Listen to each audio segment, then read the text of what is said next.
Once upon a time, in the year 2009, the Hamilton family, John, Sarah, and their two children, Emily and Jake, moved into their new home. It was a beautiful, spacious house in the suburbs of America, and the family couldn't wait to start their new life there. But as soon as they settled in, strange things began to happen. Doors would slam shut on their own, footsteps could be heard coming from empty rooms, and the family often felt like they were being watched. They tried to ignore it at first, but it soon became clear that their new home was haunted.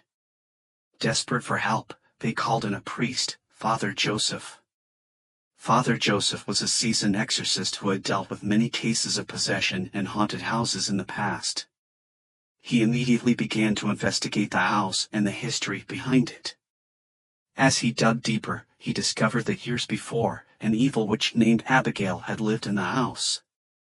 Abigail had been notorious in the town for practicing dark magic and had cursed the house before she died.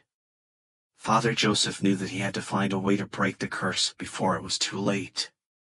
Meanwhile, the Hamilton family began to notice that their youngest child, Jake, was acting strangely. He would talk to himself in the middle of the night and had started to develop a strange aversion to holy water. They soon realized that Jake had been possessed by the evil spirit that Abigail had left behind. Father Joseph knew that time was running out, and he had to act fast.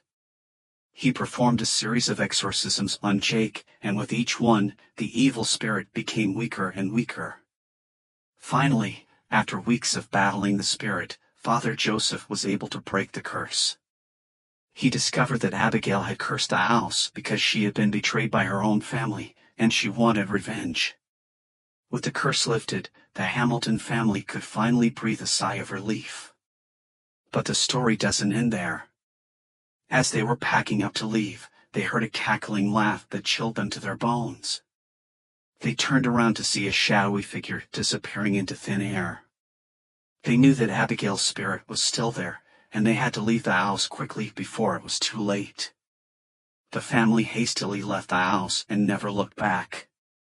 They knew that they had been lucky to escape with their lives, and they would never forget the terror that they had experienced in their haunted home. And that concludes the story of the Hamilton family and their haunted house. Thank you for listening, and stay tuned for more spooky tales in the future.